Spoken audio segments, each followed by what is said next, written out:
All right, welcome to the Smallbrain Podcast, episode 8. Today we're going to have a conversation with Mackenzie about. About all the good stuff. Hey, umbrella term.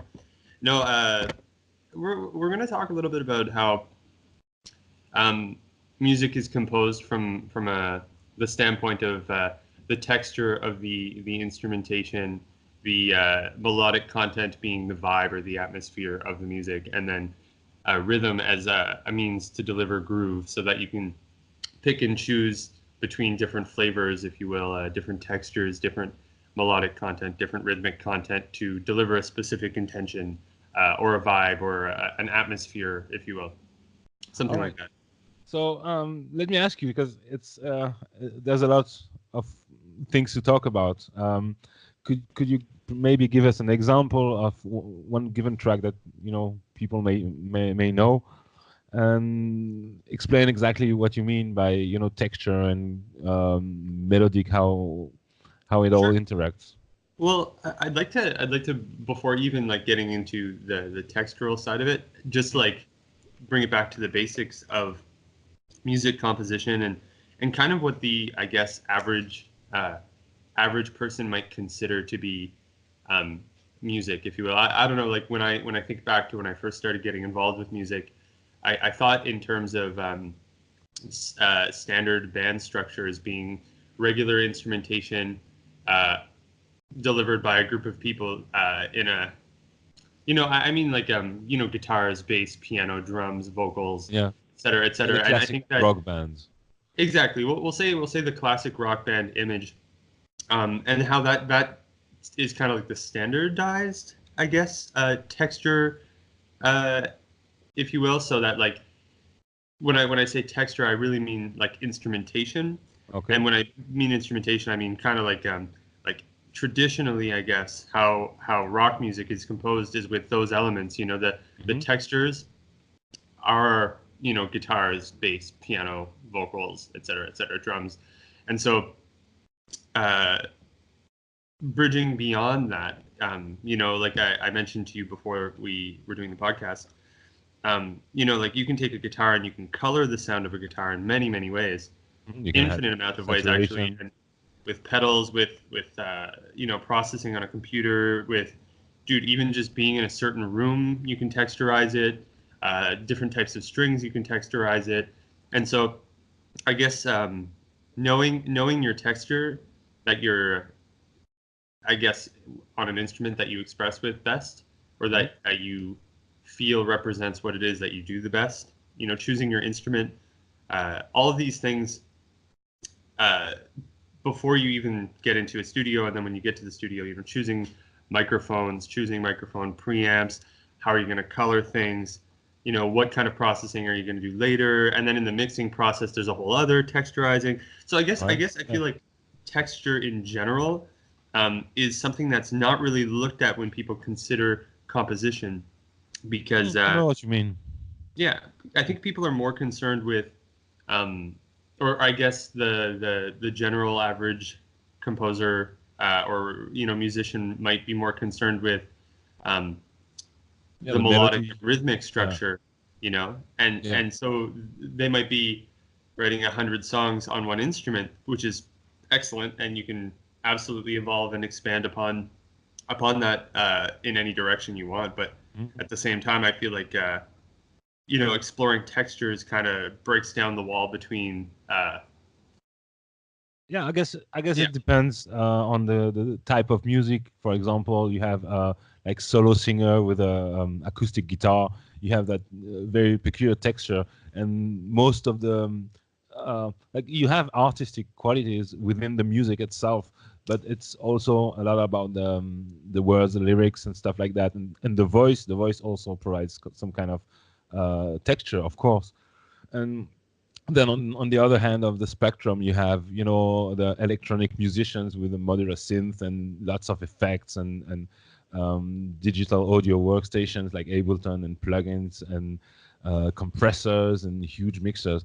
So it's funny because I can relate to that in the sense that having started as a traditional musician, I used to play the piano and the guitar a little bit. So I was using, I guess, saturation pedals and amplifier and whatnot. So I was playing with the texture a little bit. I want to sound a little bit my favorite guitar player, for example. So I try to buy a certain kind of pedals and amplifier and all the pickups. But I didn't really realize until I got into like electronic music, especially hip hop, Yeah. when it became and I'm still kind of struggling with that as of today, in a sense that I still focus a lot on the harmony, especially, and I kind of try to avoid some cliches, and I've been working on that because when I listen to general pop music stuff you listen on radio, on YouTube, and stuff like that, it seems harmonically very formulaic, like Yeah. especially nowadays. It's been maybe a year or so. Like I keep hearing music that's built around the four chords of pop music. You know? Well, it sells, and I Yeah, think that people gravitate towards that because a lot of people are making music to sell music, I guess. yeah. But at the same time, like at first, it did really bother me until I started learning about harmonic series and how actually the 12 tone system makes it so I don't know how to put it. There's not many ways to make let's call it harmonious music. Yeah, I Relationship get what you're with saying. the notes and the 2-5-1 and stuff like that. Uh, so I've been thinking a lot lately about all the, especially like electronic music, EDM and stuff like that. You keep hearing the same chord progressions and the same kind of melodies, but what changes is the texture. What changes is Exactly. and Exactly. so I've been struggling with the idea of using more traditional, and I've been trying to do that actually lately, more traditional chord progressions and harmonies, and then try to still make it my own by working on arrangement and of course the sounds and the texture. And that's also why I really love like modular synth and Hmm. analog gear and stuff like that. So yeah, but it wasn't obvious. My point was it wasn't obvious to me at first when I was a rock band musician how important texture was. And Me as well. Um, and I find that as I produce more and more music, um, depending on where it is I'm producing or how it is I'm feeling, I guess because when I start a new track, a lot of the time I'll rewire Reason into Ableton, yeah, and kind of just like select a sound, and see if I when I'm playing on a keyboard, if a melody comes through, like as soon as I hear the texture of the yeah, sound, I kind of try to explore letting it breathe through some sort of melodic content yeah, until something tangible enough comes through that I can turn into a loop and then evolve upon and then add more dimensions to it. Um, so in that way, I guess like I start with the texture and allow the melodic content to find the texture as much as mhm, possible. And that way that the melodic content is uh, a result of the texture expressing itself, as yeah, opposed to I have a very specific melody that I want done, and I'm trying to find a texture that says that melody. Because yeah, I can write on a piece of paper a melody line, or I can write on guitar a melody line. But as soon as I go into Reason, for example, and I open a synth patch, um, does that melody fit the texture? Is the texture really speaking harmonious with it, or am I imposing my melodic, yeah. expression onto this texture? And this texture is like, like Not maybe having it's it. melancholic, and I'm trying to say something happy, and they're not harmonious with each other. Yeah, I guess I can relate because I kind of work the same way without really realizing it. But it's like the process that I have usually. I either start with playing a little bit, trying to make a sound with a synth, or maybe a drum kit, Yeah. and from there the music kind of puts itself into place, like the melody, and but yeah, it's still something I struggle with because how do you avoid going into similar direction? Well, it depends what it is that my intention is in the first place. Like when I was producing the new album, I had a specific intention. I chose specific sounds that I wanted to express melodic content and rhythm, a specific type of groove to, you know. So, for example, like it's mostly piano tracks with, like a hip hop sub bass, a lo-fi kit, and just like I want to say piano related instruments like a glockenspiel and like toy pianos and music boxes and things like that, like cute little sounds. And so at the start of the project, going, okay, I want pianos as the main delivery of the melodic content.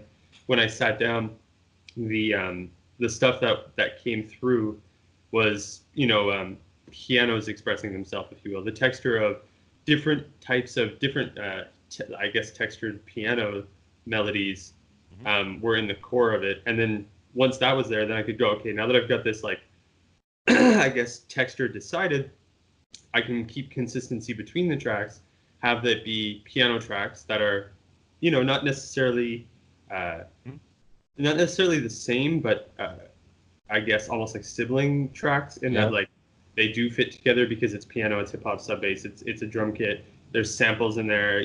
I chose the flavors, the rhythmic content. I decided that stuff at the beginning. But how do I keep things from sounding the same from one track to another? Like I said, it kind of depends on what the intention is. Because, like for myself, sometimes I find if I sit down and I have absolutely no intention with doing music, I accidentally make video. That's where my video game music comes from. Because I'm like, I open up a synth patch on Reason and I'm like, wow, this is really cool. What's this saying?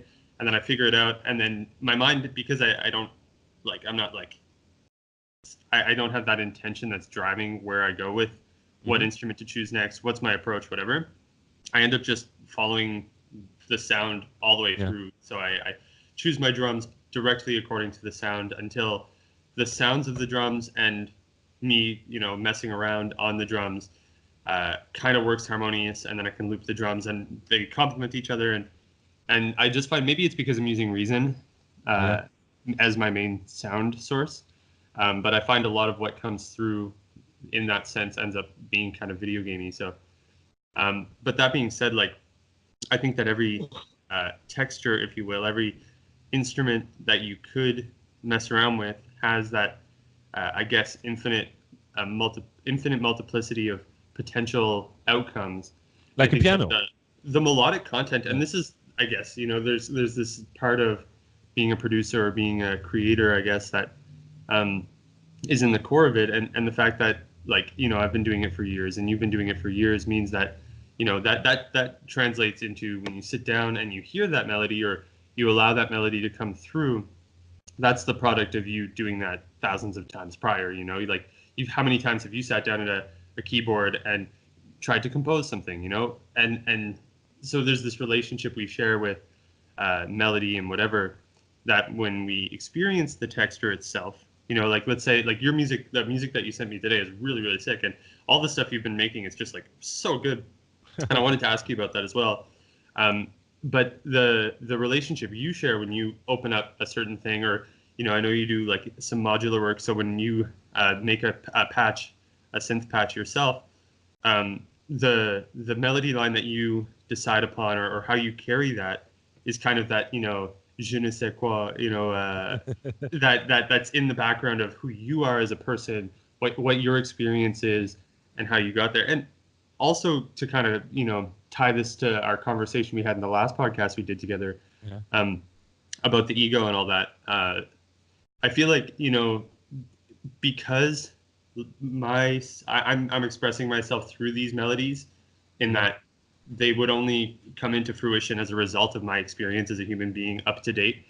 I don't feel like I need to actually put any more of me in the track than just the track itself. Like the track existing is cool, and I don't need to do anything that is showboaty or in anyone's face about The track is you. The track is me, exactly. And I feel like there's this part of, I mean, it's totally cool, and like I truly believe that there's a place for all music, and I have zero judgment towards any music at all, really. Mm. But I feel like there's this overlaying of like, you create the track, and then like, I don't know whether it be singing or whether it be something in the content is just like, look at me almost, like, Yeah. and it's not like, I guess there's a part of the industry that has that ego force, and it's totally chill, but I feel It like, also texturize the music in a way. and dude, exactly, and that's the thing, I think that, I guess what I'm really, to come back full circle here and to kind of gather my own thoughts, because I feel like I'm going off the train here, going off the rails, I guess. I feel like, as a producer of music, Yeah. keeping in mind texture, rhythmic content, and the groove and the melodies that come through, really is in the core of producing music, and or creating music, in that, like, if I have intention, if I'm working on a specific project, I choose those things kind of right away. I go, okay, well, what if, like, for example, I'm opening up to doing project work for video games. Like, I'd like to work Yeah. with some indie game developers on projects. And so, like, let's say, you're working on a video game. Well, what style of video game is it? What's the aesthetic? What's the mood? What's the, and then from there going, okay, what textures represent that mood?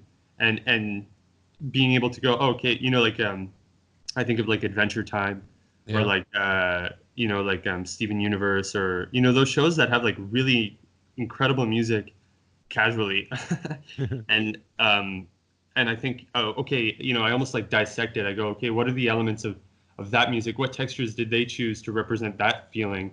And then from there, just with as a base ground of like, oh, maybe like really short staccato-y 8-bit or like synth sounds, and like, as far as the rhythm goes, something very minimal, or like very little amount of bass in the track, and Yeah. keeping it in the mix super clean with a lot of like little poppy, staccato-y notes coming in and out, and the drums are really like, minimal and almost like, glitchy, perhaps. Those Yeah. are some textures that you can, I guess, I want to say, predetermine that would work in such a case for that style of music. I cannot do that.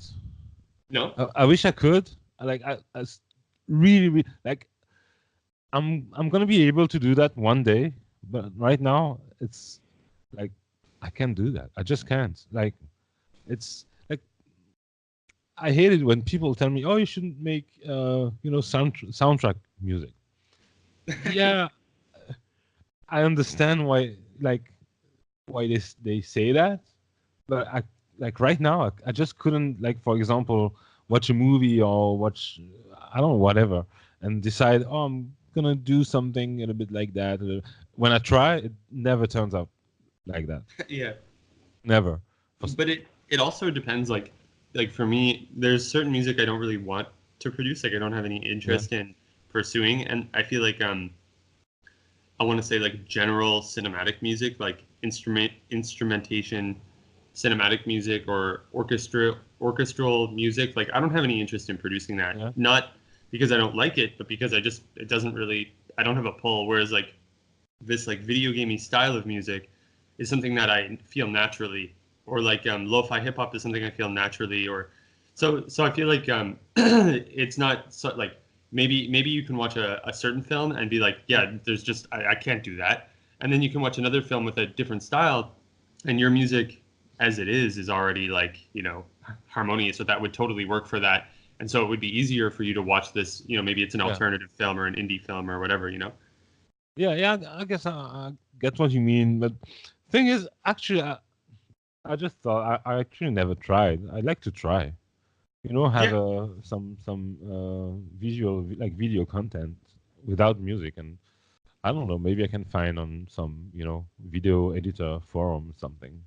Yeah, that'd be cool. I mean, at the end of the day, like I just registered for, or I did, it wasn't really registering. I just put my music on this website, indiegamemusic.com, and it's just a resource for indie game developers. All right. And so you as an artist can make an account, post your music on there for free, and then you put like the licensing rights that you want to sell it for. You can have non-exclusive or exclusive licensing rights. All right. And there's no royalties, but you can choose like a one-time price. And so from there, like as an indie game developer, if I was developing a game and I didn't know how to do music, maybe I'd be digging online trying to find either like public domain music or someone that could do it. And so as a result, I guess people can find you, and also, people can hit you up if they like the music that you're already doing for a project like that. I think that that's a good resource for getting those two worlds in touch. Yeah, it reminds me, back maybe I don't know, 7-8 years ago, I had this business. I was a lot into yo-yoing, like yo-yo. Sick, nice. I was doing videos, so I didn't use my music. I wasn't really producing music at the time. It was some kind of a hiatus. So I always started to film, cool tricks and whatnot, and cool locations. And then I would go through my music collection and find the best music for the scene. And then I've tried to do the reverse once, just to decide of the music beforehand, and then from the music create the images. Yeah, nice. Turned out to be much less work and much easier. So I don't know. I feel like at that point you're creating the content on top of the music as opposed to finding music that fits the content. I mean, I could do it eventually, find the right music, but I didn't really. Like, it was tedious. It was a lot of work going through, all the music that could potentially work, and until I was finding just the right one. And when I try to make music like with a specific intent, that's what happens. I'm not sure exactly what I'm supposed to be doing. Like, I understand when I listen to music what the intent was to some extent. I cannot reverse engineer that for some reason. I don't know how to do that. Like, how do you do that? Well, it depends what it is. Because I think in terms of texture, I think of all sounds, all instrumentation, all of the options that you can have. I guess all the dimensions of music. In terms of I guess understanding it from a texture standpoint kind of helps, because at that point you start assigning adjectives instead of instruments. Instead of being like, oh well, I need a guitar and a bass, you're saying, oh, I need something crunchy and squishy. It's like that. Or like there's a track of. How do you do crunchy, for example? Like, say you want something crunchy. How do you go about doing something crunchy? Well, I mean, there's like true. I want to say, and it feels funny to say this, but there's true crunchy, which I would assign to being like an actual tangible sound that's crunchy that maybe you could incorporate into the sound.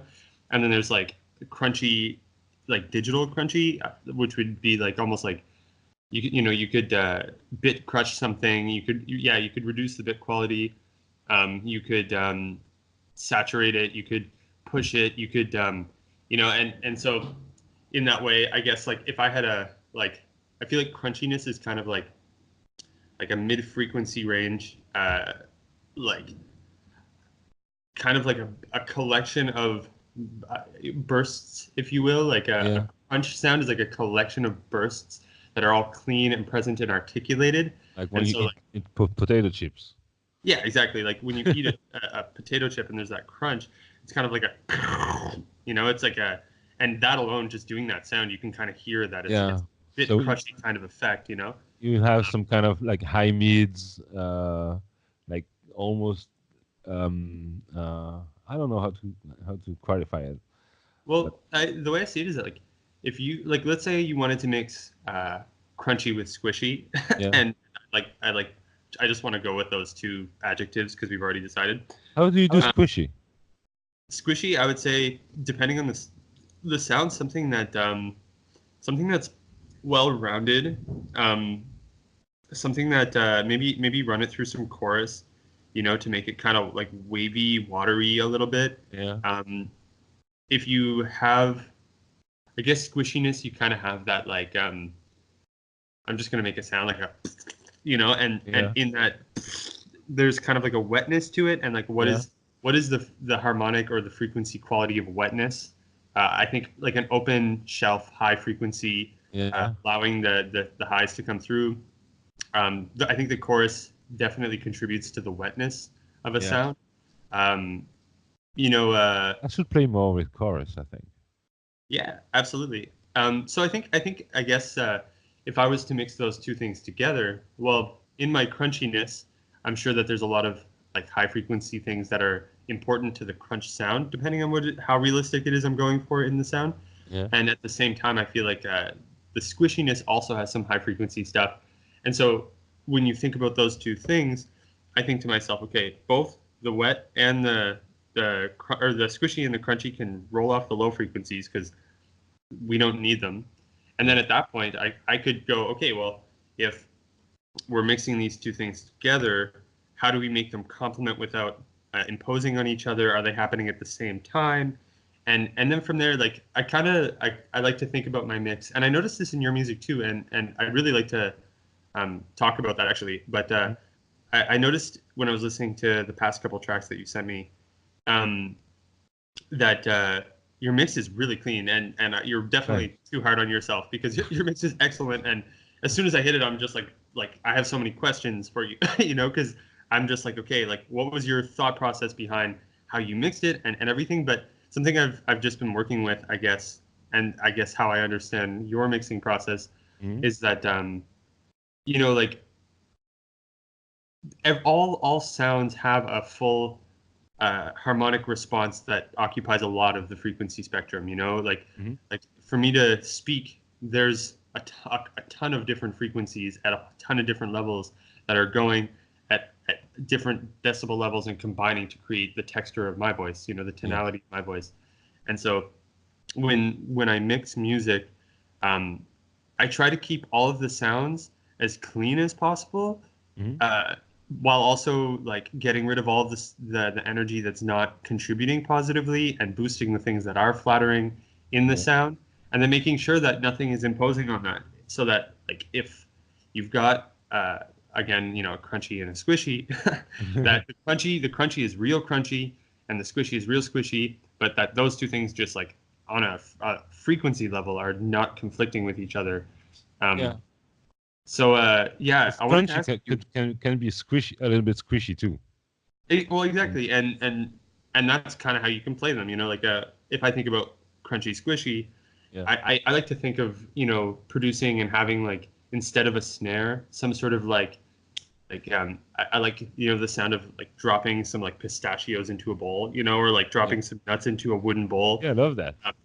And the sound quality that gives, and then you can combine that with something wet, like not like, I don't want to say like a drop of water, but like like a real like a nice like clean present like little water droplets.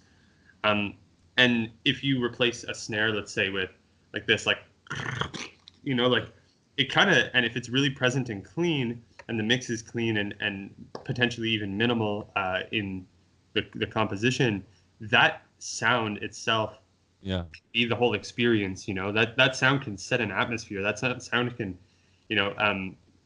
so anyway, sorry, go ahead. I get what you say. It's it's a way to extract, like you have the sound, and then you put all the sounds together, and then because the sounds are full, you kind of try to extract the most like meaningful, I guess part of the sound, like the real, like the crunchiness, without much any more of the like you have a crunchy sound that's a little bit squishy, right? Because when you make the crunchy sound, you couldn't do a perfectly crunchy sound, and it got out a little bit squishy, but it's still a sound you want. And once you put everything together with the squishy sound and the crunchy sound and all the mellow sound and the round sound and whatever, then I guess what you want to you you want to keep from the crunchy sound, like to kind of keep the squishiness to a minimal, like remove all the squishiness from the crunchy sounds. That's not really necessary. I don't know if you and follow. also when you're playing with textures, like you don't have to necessarily remove all of it, I think, but more so just like I guess when you layer those sounds together, they create a whole like a sound in its own, you know? Yeah. And the natural harmonic response of both of those sounds layered together is definitely important. But I think it's important if you're playing with textures to consider it like a dance in which all the textures that come in are not always happening and they fluctuate, you know, like if you've got a crunchy squishy, cool. If you want to have, you know, like birds chirping in the background, cool. If you want to have, you know, some other natural sound happening or some instrumentation happening, cool. But just make sure like you know, that they dance, you know, the crunchy squishy comes in once or twice, or it comes in at a certain part of a composition or whatever, but it's not always happening, and you don't have just this overload of info. Yeah. And so it can be almost like a delicate process of positioning the things in the right places and selecting the textures according to the position of the composition, I guess. Yeah. I know what you mean. Like, for example, I was recording today, and I had this kind of percussive, like wooden snap, but more played like fast, like quick hi-hats. So it had some modulation on the pitch, and it was really like snappy sound. Yeah. Like I had these sounds for pretty much the whole track, but at some point I put them through a resonator, and it kind of created a note that I could then play with, like a tone on top of that, and how it was interacting, like the snappiness, the tone from the resonator, along with the actual hi-hats, and I had some synth lines also in there, very stabby synth lines, and like you create texture that kind of evolve on their own. At least that's what I'm trying to do. Like you have that one synth track that I really like to have the sound evolving all throughout the track, and you have another track which would be a percussive track, for example, that also evolves on its own, and then when you put both together, they create some kind of meta texture, you know. It's on an like a whole new it's like, I guess, a way to tie it all together, so that it becomes a track that actually breathes and lives, you know. On that note, actually, I kind of wanted to ask because I feel like something I really like about your music is that it feels more like I want to say like more like contemporary dancing is in the sense that it's like it's structured, but it's also very natural, and you might have reoccurring things, but it doesn't feel like a typical structured song format. And I feel like I really appreciate that quality of what you do. You know, that when the track starts, it's like you have no idea where it's going to go. You have no idea how it's going to carry itself. And if it repeats, well, geez, I don't even know if there's certain things that repeat sometimes in some of your tracks, because like it flow. It's just like a flow, you know. It's like a 3-minute just pure flow of like, you know. And I wanted to ask, like, do you just like compose like 3 minutes? I just want to know a little bit more about your creative process, because I really like that about what it is that you do. And I just want to know, like, how do you create pieces that flow like that don't necessarily follow any sort of structure?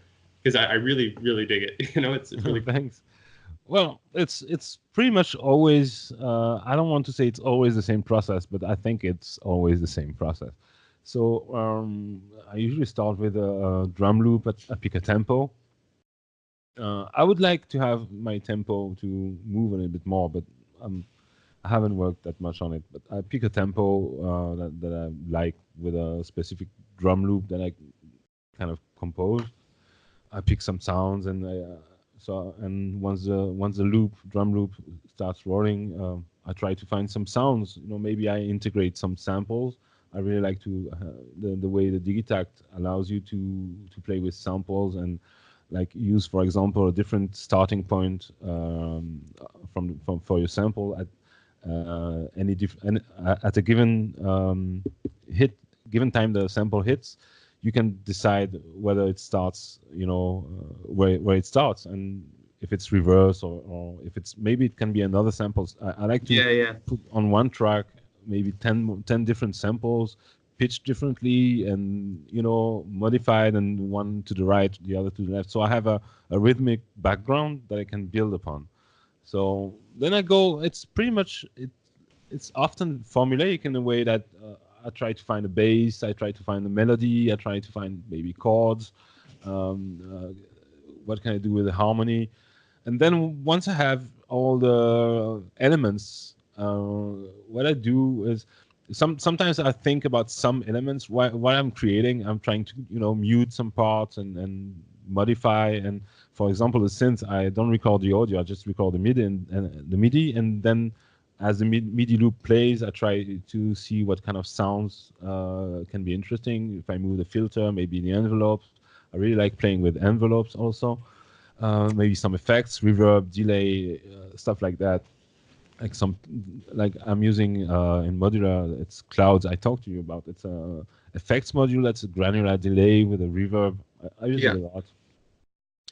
And once, like, I'm having some fun, and once like playing with it, I can start to understand, all right, this kind of sequence when I mute the kick drum and the snare, and when I put maybe a reverb on the snare at that point, this can be interesting. And the structure kind of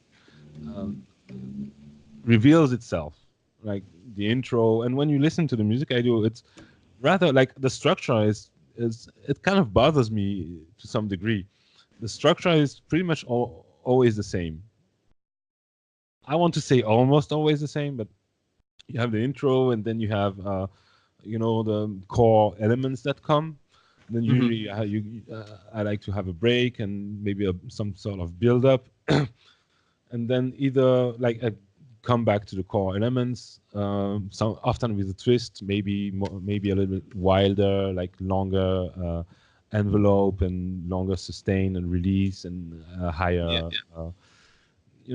It depends, and then it's once I have the structure. So I record the structure in Ableton, like with clips, and I usually press record and use a Launchpad from Novation, and I just launch the clips so as to have the structure. Then I kind of polish, like, or I'm going to remove one snare there. But to this point, most of it is MIDI, right?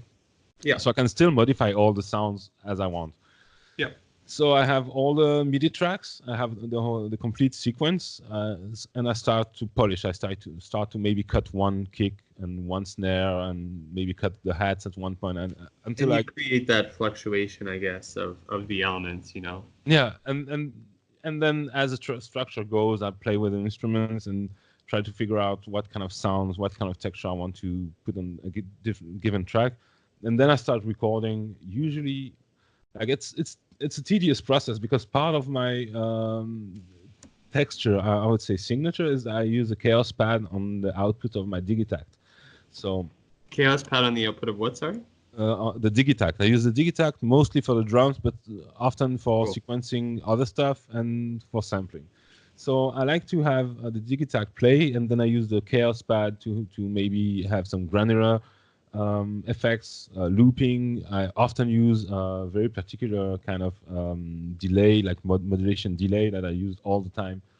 And so as I have the whole sequence play, I also kind of program the Chaos Pad. I record the MIDI track for the Chaos Pad, and then I record all the tracks one by one. Some tracks, like often with the synth, what I can do is I double the synth. Like on the second to last track the one with the Arabic kind of melody at the beginning. There's this stabby chorus melody, Nice. and this is like one modular like rings. It's a resonator module. You Yeah. have a synth, and you have also like from an orchestral library. You have pizzicati, like violin and Yeah. cello pizzicati, and so you have this very present texture, very stabby, very. But I like the also, way that those things layer together too. yeah, yeah, and I really love. You probably noticed. I really love to play with, left and right, like the stereo. I like to Mhm. have sounds move from one side to the other, and often like it's. I like to have some kind of randomness, like the LFO that they use for panning. They're not set to tempo. They're not. I just press play, and whatever happens happens, in that Yeah. sense. And then it's a process. It usually takes. It can take a couple days, maybe even more. That I go back to the track and listen, and I just start, working on the very small and minute details. I love doing that, but it's a lot of time, a lot of work, and really get the small details right. Like because all the glitchy stuff that happens, it's kind of chaotic, and like most of it is not deliberate. It's just I try to create conditions where it happens, but then Yeah. I still have to pick that one time that maybe it's a little bit too loud, and maybe it's out of place. Maybe I switch snares from one to another, because the kind of reverb I had on that one hit is not perfect for. Yeah. And then it's just minute detail work, and then I go on to the mixing. I'm doing air quotes. I go onto the mixing and exporting and uploading, and Yeah. Okay, cool. I feel like it's a lot of fun. that whole premise of creating conditions for like spontaneity to occur between the sounds. It's almost like you have a group of children, and you let them like run free within a certain structure. I guess like if there's like a boundary and you let them do everything, and so there's this like kind of I want to say like uninhibited wildness to it. This uninhibited like the music actually just gets to do its own thing, and then you almost act as like the supervisor, kind of like going in and cleaning up and making these little decisions and That's how it feels. exactly, yeah. And I like that, and I think that element is something I really appreciate about like a lot of the music that I listen to, is when there has been conditions, because at that point the music, because it has that chance to express itself, comes through in such a true way, and if you give it the right variables and the right elements to work harmonious within itself, between the sounds and the textures, if you will. I think there's a lot of potential for it to come through as something really cool. Something. Sorry, go ahead. Yeah, go ahead. Something I've been doing that I guess is kind of similar in my creative process is like, for example, like the other day on Reason you can just drop an LFO and patch it to whatever variable you want on the synth rack. And so, I mean, in general, like I do a lot of LFO to pitch as a means to like make something go slightly in and out of tune. I love doing that. Pardon? I love doing that. Yeah. Well, something else I did actually, I dropped an LFO. I sent, like a consistent like sine wave to the pitch of the synth, or I think it was a flute synth. Yeah. And then I sent another LFO to the rate of the first LFO, and I set that LFO as like a high rate. Like it's fluctuating a lot, and it's also on on Reason. There's like and a lot of different synths. There's like in the waveforms you can choose like a random waveform. Yeah. And so at that point, not only is the pitch being adjusted, but this other LFO is kind of happening randomly to adjust the speed at which it goes in and out of tune. And in that way, I was able to create like a artificial, almost like when you put a cassette in a cassette deck, that flutter. Exactly, it creates that flutter, because it's not just going me, but it's actually kind of like it has that kind of and so that is also, I guess, kind of I guess the reason I bring it up is because it's kind of one of those things that like I don't necessarily have control over it, and in that way, it kind of comes through as this like spontaneous thing as well, you know? Yeah, because music is like, as I see it, is perfectly natural. It occurs all the time around us in one way Absolutely. or another, and the way I see it, and I didn't start by seeing it that way. I just, maybe it's probably biased, but it's all about the balance between chaos and order. Like, Absolutely. by the way, like, you create order in the way that you master your tools, you master your instruments, how to set up the perimeter of what's about to happen, and Yeah. then you just let it happen. And this is the chaos aspect. You just let it happen within the constraints that you set up. And it's interesting because some musicians can really like, I'm really fascinated by people who do really abstract, non-melodic music, non-harmonic music, because it's still music, and in many ways, and it's fascinating and it's deep. And I don't know, like you said, very, very wide perimeters for the chaos to happen, and then it almost doesn't make sense, but in a weird way, it does. I know exactly what you mean, man. That's the origins of me producing is in that domain of of like sound. I guess I really started producing as a like how can I arrange sounds in a neat and textural way, and non-melodically, I guess. Yeah. And I think that I guess the reason why I'm fascinated by your creative process and how you I guess channel that into your music is because I see that as a really important quality of it. This natural spontaneity. It's one of those, I think it's one of those things that like when someone shows me a track, and it's very predictable, it's very expected. I think having mystery and having that kind of like when I listen to your track, I genuinely I have no idea where it's gonna go. I have no idea what's gonna happen. I could listen to the song 5 times and only then just start to understand kind of what's going on in a beautiful way, like in the sense that like it's like I said, it's more like contemporary dancing than it is like a traditional dance in which there's like very specific steps in a very specific order and a very specific style. Contemporary dancing is very flowy. It's very modern, if you will, and I think in all art forms, like if you look at modern art, or I guess postmodern art or whatever.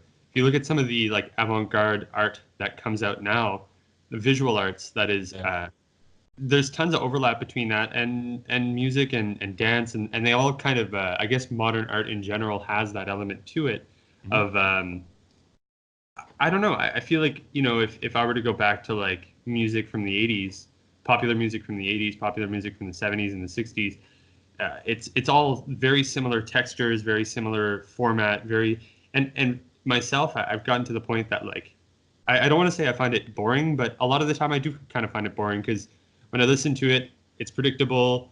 Not just because I've heard it a ton of times, but even if someone releases something new and it's in that format, it's predictable. It's the same sounds I've heard before. It's the same kind of delivery I've heard before, and for sure there's I'll say a consumer market for it. There's always going to be a consumer market for bands and for, well, I mean, I say always, but for the indefinite future, definitely a market for that. But myself, I don't find it. It doesn't interest me really because Less compelling. Yeah, it's just I know what's gonna happen. I know how it's gonna go. Sometimes I can hear a song that I've never heard before, and I know exactly where it's gonna go. I can tell. Yeah, And I guess I know. I get what you mean. In a way, like it's safe music. it's safe music, exactly. But it's. I think it's also It's just fine like though. Like, it's it absolutely doesn't fine. bother me that much. Like, it used to Yeah, bother me a lot. I think it was like I think I'm maybe I still am a little bit jealous in a way, you know. And it is jealousy because you have these people who do very formulaic music that's very popular, and I'm like, oh, I put so much work in my music, and they don't seem to put just as much work and heart, and and they're making a career of it, and that's their life, Yeah, and I'm so jealous in a way, and I am. I want to be honest because I think most people who trash on pop music, they're not being honest. I think totally. it's like maybe some are, but it's to me, I'm sure it's jealousy in a way. But then again, like the music that I do, and it's very important because of the chaos that just happens. The But music is also, better than if it was entirely deliberate. I'm pretty convinced of that. It yeah, as I over the years, as I just learn to let go a little bit more, just set perimeters, the music becomes, in my opinion, I cannot judge my own music, but I think it becomes better as it mhm. becomes more of itself by itself, through Yep, itself, you yeah, know, absolutely. as a step back and just say, all right, let's just have things happen, and then just clean up a little bit, and try to be intentional with a few things that may be out of line. You have a sound that's very loud, you have to do something about it, but for the most part, like, if you just let it happen, I think it's better, from my perspective, that if I just, like, I'm able to select that kind of bass line, that kind of kick, that kind of drum kit, and that kind of chords, and that kind of progression. I can be very deliberate, but I think the music is not as good, not nearly as good. I think it's pretty bad when I try to be deliberate, Yeah, actually. absolutely. And honestly, like I have serious respect for pop music more now than I ever have. And but I the way I see what you do is I see you more as like a pioneer of what you do. Like Oh, and I mean that wholeheartedly. Like what you do is thank you. very, very unique and very incredible. And um I think that what we do as artists, like it's not like I don't necessarily have envy for people that are making pop music, because I've always seen what I do as like I would rather make 1,000 songs that go unheard and come through the other side exploding through the roof with some sort of absolute creative genius idea Yeah, than to make one song that's really formulaic and I make money off of it and whatever, it's because at not the end of the about day, money. It's not about exactly, dude. And at the end of the money's day, fine, but there are better I ways think, to make money than music. yeah, absolutely. And I think that you and I both want to make change with our music. It's Yeah. we want to create music that creates fluctuation, that creates ripples in the matrix of music and of life. And I Just think that, pardon? I mean, just open people to the possibility that there's something beyond what they see, what they experience every day.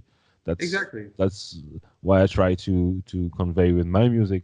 And when I listen to your music, it has this sense of peace, and like the melodic aspect is so important. And Yeah, this is absolutely. because yeah, it's that there's something like almost I don't know if I want to say it. I've been playing a lot of Chopin lately on piano, Hmm. and you have this sense of the like the word isn't strong enough, but this beautiful melody that tells a story that is like almost a character in a movie. You know that, Yeah, and absolutely. you have this all this background that's very peaceful and smooth, and um, I don't want to say confrontational, um, but it's not menacing. It's something that you feel like you want to relax. You want to really let the music go over you, like you know, it's and at the same time it starts telling some stories, and you have like this one little note or this one little sound that happens that it's just a little bit out of place. It's um, like these grains of reality, that Hmm. come out, and the way it's mixed. It's at first, I don't know if I ever told you that at first I was listening to, like, the very first time I pressed play on your page, I was like, oh, it's not very well mixed. Nice. And then I was like, oh wait. But that, now we're coming back to texture, because Yeah. like even myself for sure, like when you first started checking out my stuff, I was definitely like at that point starting to, I feel like, get somewhere with my mixing, like Yeah. get, I guess, better at it.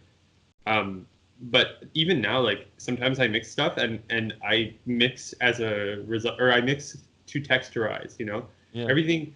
So you don't have to make everything clean and present. You can make everything fucking shitty. Yeah, as If long it as works, it's meaningful. like, yeah. Yeah, I think that kind of comes back to the texture conversation.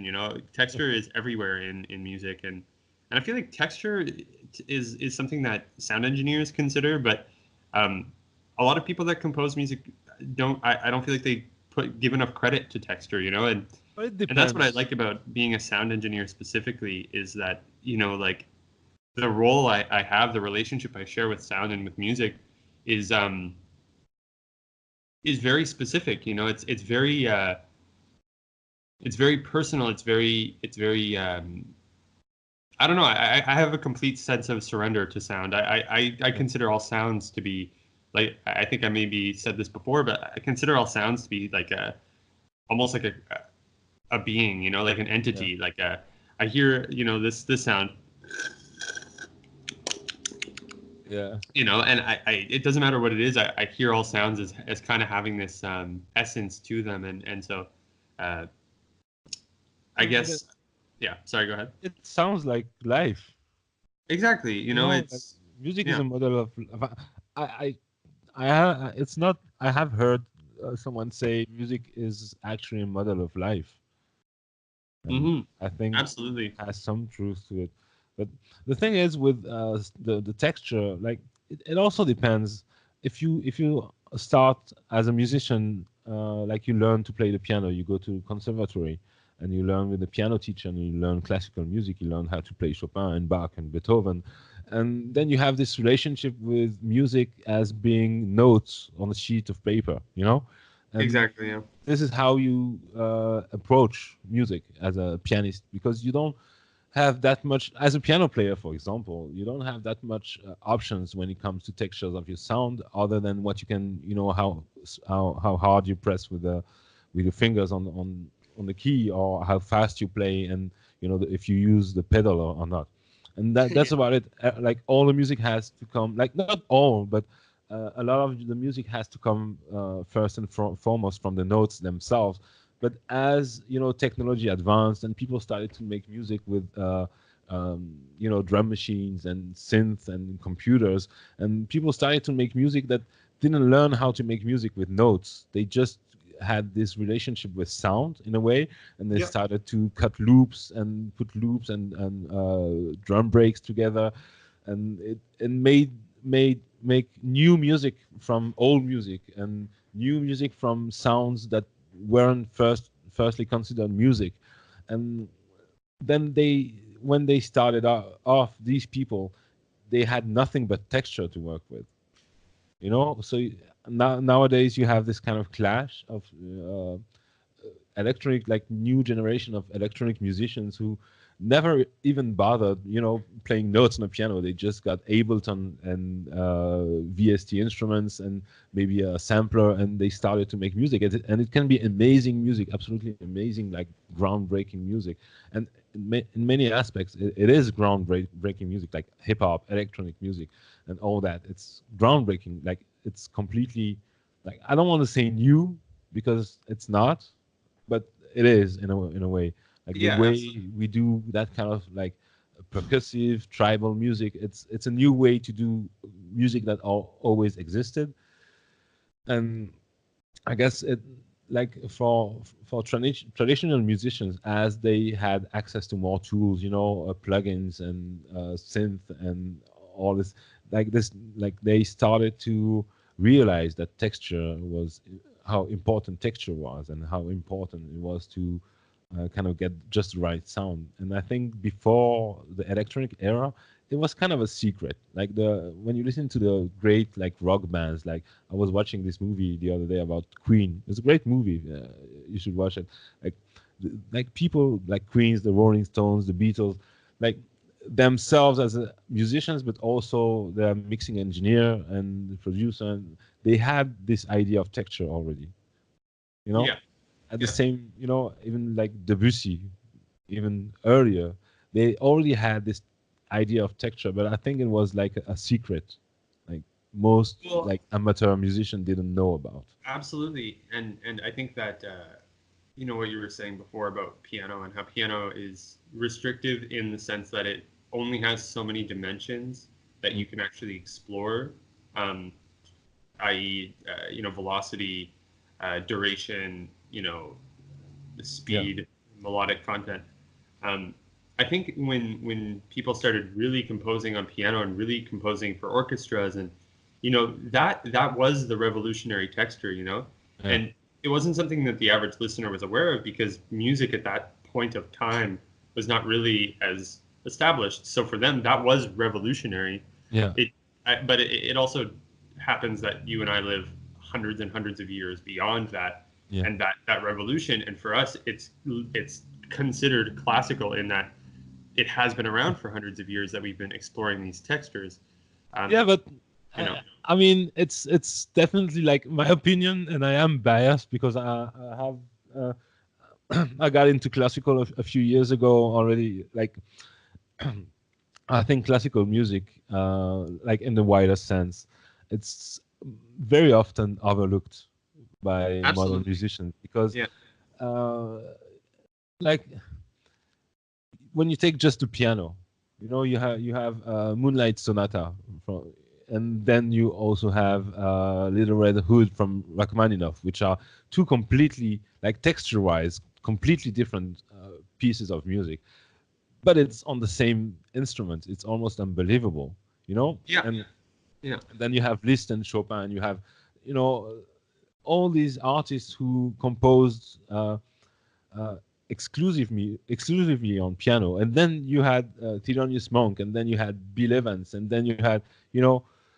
Herbie Hancock, and it's all the same instrument, and you have all these textures, and that's also very interesting because it makes you realize that, I'm very much into synth and having the next, synth that's with the crazy filter and the crazy modulation matrix and modular stuff and sampling, and but what these old dudes teach us is that with one very simple but well designed tool, because a piano is amazingly designed, absolutely, yeah, as a music instrument, you can, yeah, like you don't really need anything else than yeah, one good tool.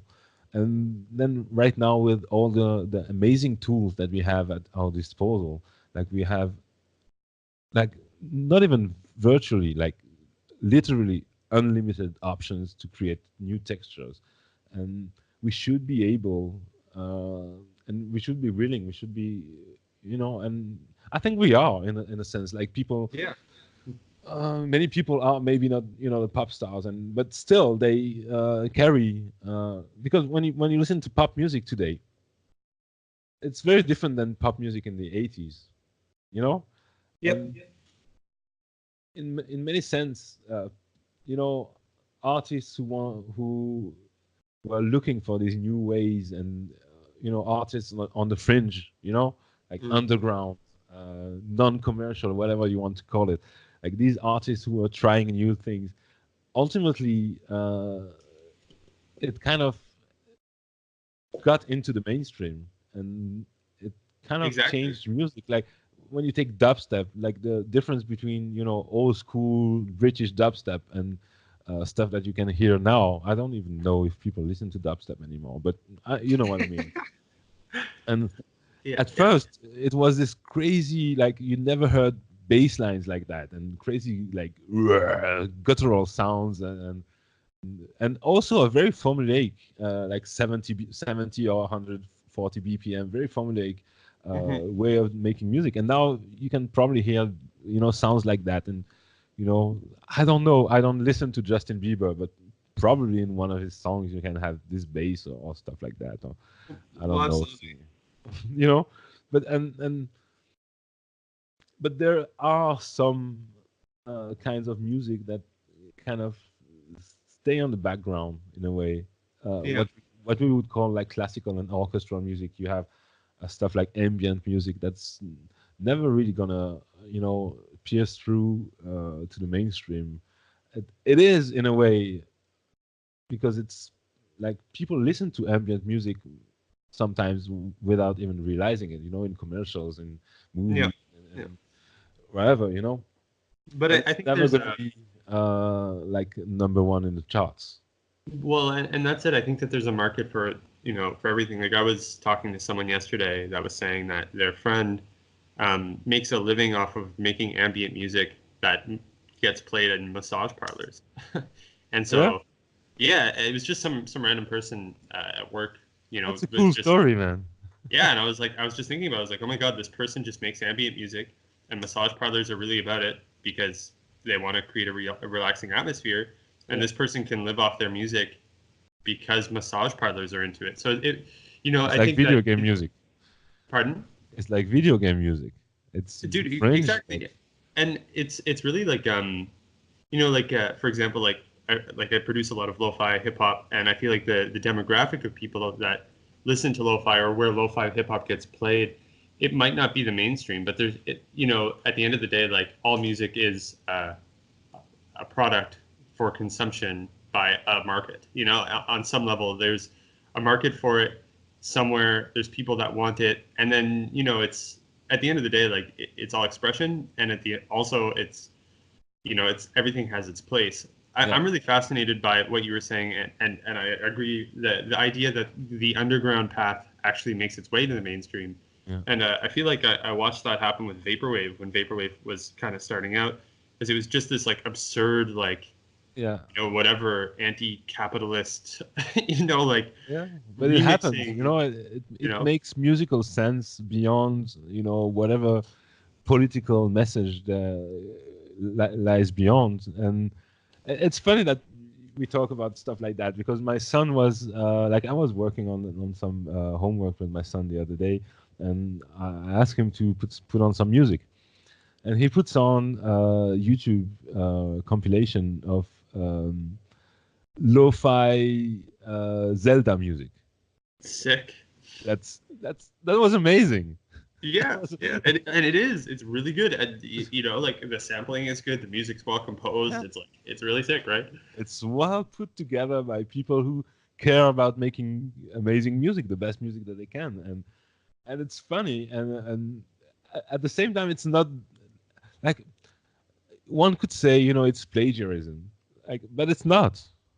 It's original. It's original art. It's an homage, and it's new music also, and it tells maybe the same story but in a different manner, and it's cool, it's fun, it's refreshing, and I think society at first with sampling we really had a problem. Like we had many people saying, "Oh, it's stealing music and it's not real music making and whatnot." But I think nowadays it really like we really came to term with the idea of sampling and reusing music and Yeah. reusing melodies. And that's funny because I was just telling myself the other day I lived long enough to have heard pop music melodies 3 generations over, like music that melodies and music that was popular in the 80s when I was a kid.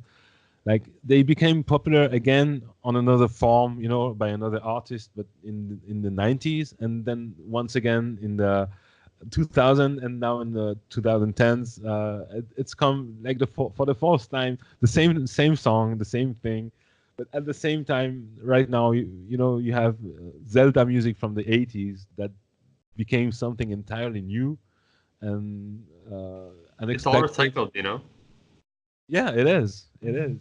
Yeah, but that's what, dude, and that's what one of those excellent qualities of music is that like it's just it's infinite. It's this infinite world of it's like swimming in an infinite lake. Like that has no bounds. It's you and I can take the exact same elements and come up with a few dimensions of, like with just a piano, you and I could write an infinite amount of songs. And Makes me wonder, like, if we put all the music that humanity made from the beginning of time up until today, if we put all the songs, all the tracks, all the symphonies, all one after the other, how long would it last?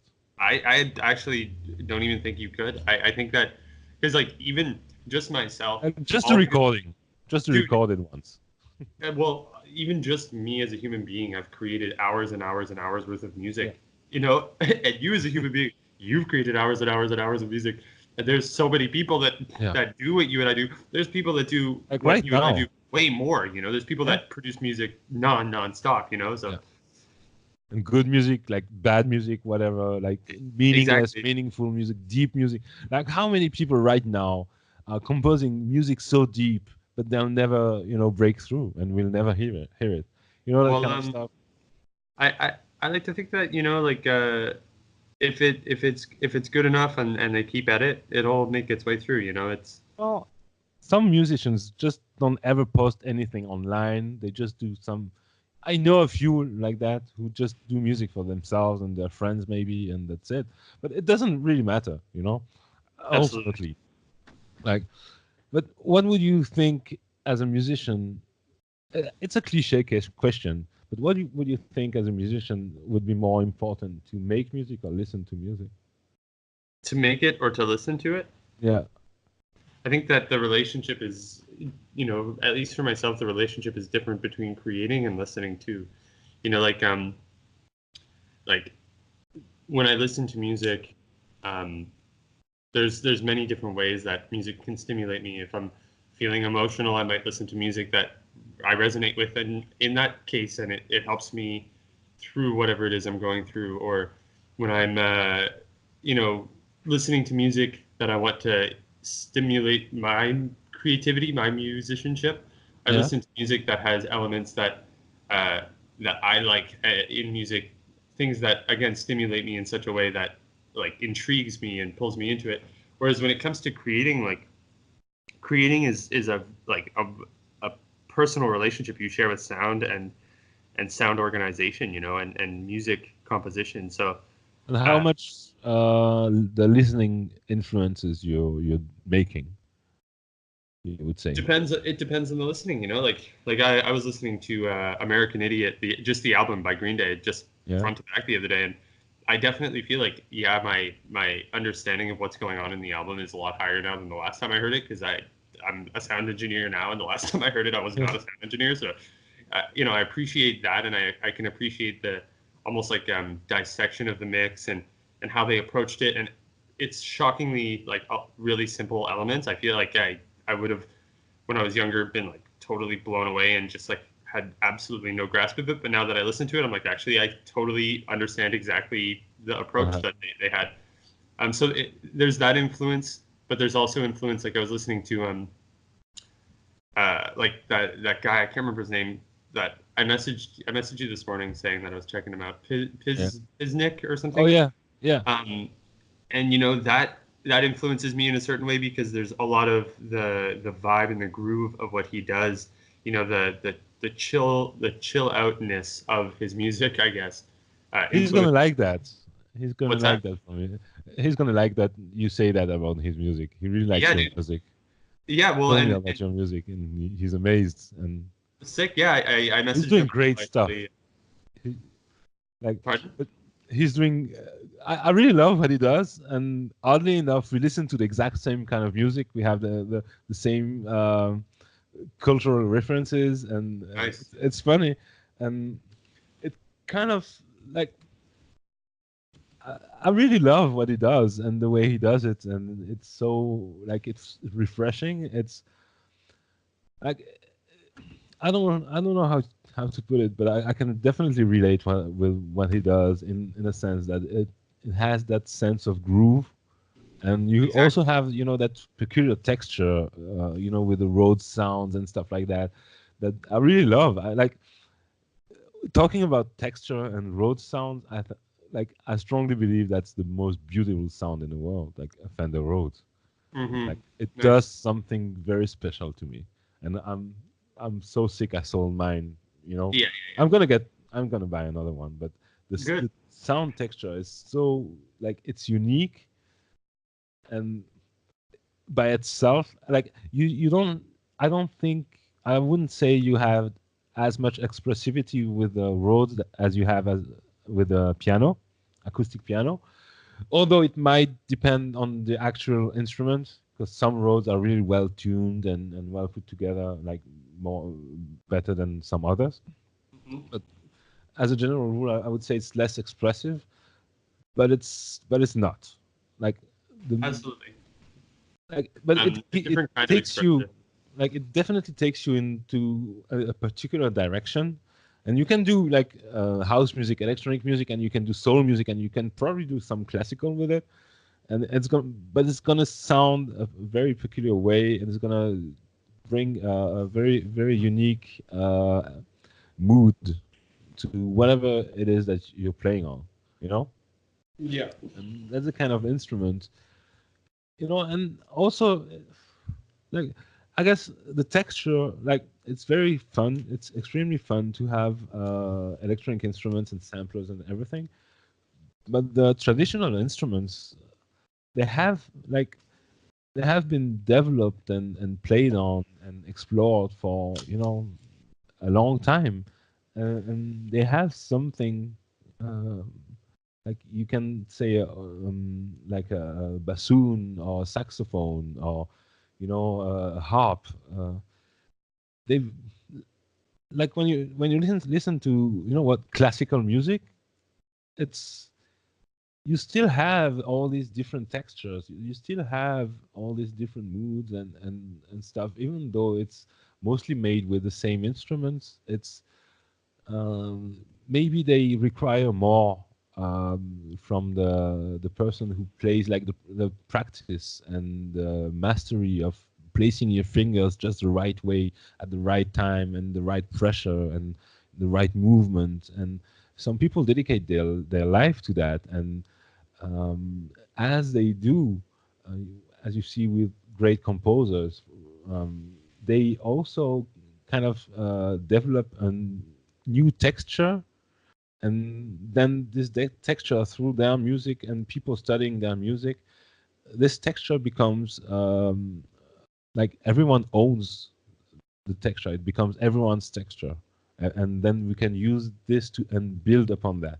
You know, people Yeah, who exactly. Yeah. study like Ravel and Debussy, Rachmaninoff, and once they put this all together and create their own music on the piano, it will become a new texture, Well, even and though that's it's the same that's kind of instrument. the way we evolve upon each other's work.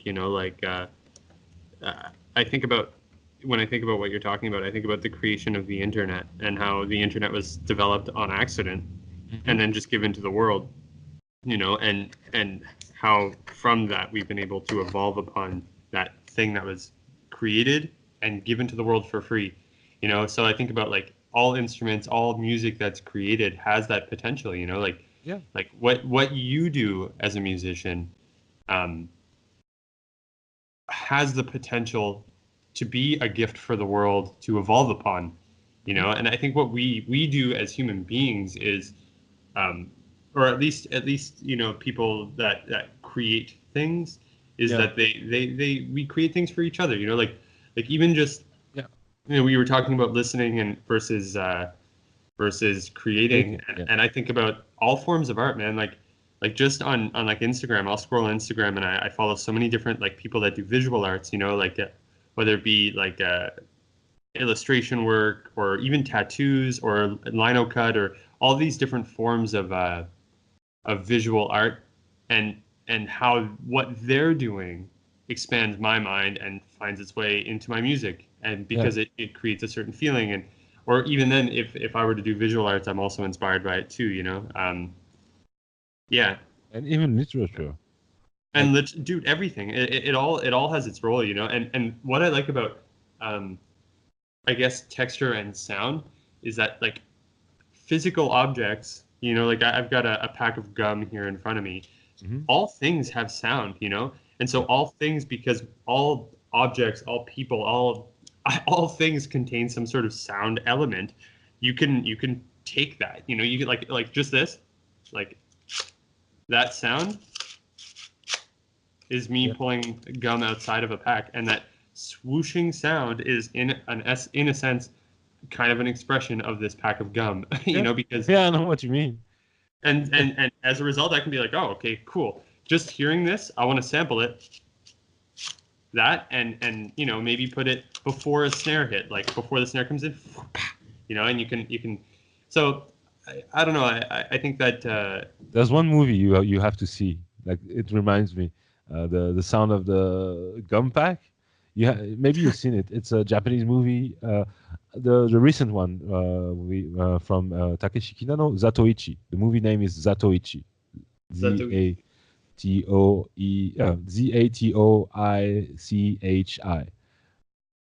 And do you think you could send me a link, or just write that out so I don't forget?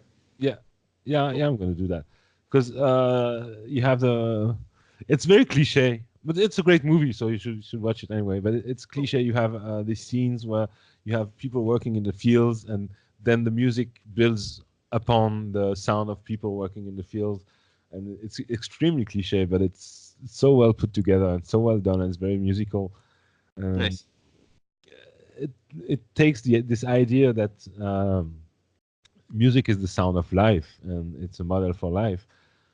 And yeah, but going back to the piano, like this being a very simple tool, and now when I think of one synth, imagine what, like, if there wasn't many synths, just the one synth, and you had the piano and the guitar and the drums, and then that one synth, and that's it. Imagine after 100, 200 years what people would be doing with that one synth. You know, and, exactly. And we buy new gear, and we buy new possibilities, and I'm guilty of that. But we don't explore them. Like, we just touch the surface. Like, I know when I get a new piece of gear, I always, like, the first couple of weeks I cannot do any music with it. I cannot do any music. I just play with the sound and try to make some melodies, and it sounds like shit, and I cannot have any music done. But then I start getting into it and building this relationship with this piece of gear, and then you start communicating and negotiating. All right, that's what you can do best, that's what you want to do, and you go that way. And then a couple of months later or 6 months later, you buy something else, you know. And you haven't really explored, like, and it's great, and in a way, but I'm wondering what we're missing. Well, you know? I think it's, you know, learning to properly explore the potential of an instrument or of something that you have. It's like, you don't need to buy more gear if you have a computer, even, you know, and you could explore just with a computer and the internet and like an audio software. You can explore an infinite amount of dimensions to it. Yeah, but then you have Madlib with the SP202. Pardon? And then you have Madlib, or the hip hop producer. Yeah. I believe I've read somewhere he only uses the Roland SP202. And reasonably so. and you know, but I think it's cool because like even now, like, because I'm running Reason, and because I have the studio and I have a bunch of instruments there and different things I can do sound with. I don't feel ever like I have a creative stint, and so the only reason I end up buying gear at all is because I like what the gear does, and I think it fits with everything else, you know. Yeah. And you know, like, I don't think you have to necessarily explore the fullest potential of everything so much as, like, you just create things according to what it is you dig, you know. As long as if you buy a new gear and you haven't explored your current gear to its fullest potential, well, you're buying the new gear for a reason, because you resonate with it or whatever. So I understand it. It's like, but well, I lost my point. It's cool. I feel like maybe we're getting to a point that we could wrap up our conversation, perhaps. There was that one thing. Come on, let give me just one more chance. No sweat. To find it back. Come on. No, I think I lost it. It's gonna come back once I stop the recording, for sure. Yeah, of course.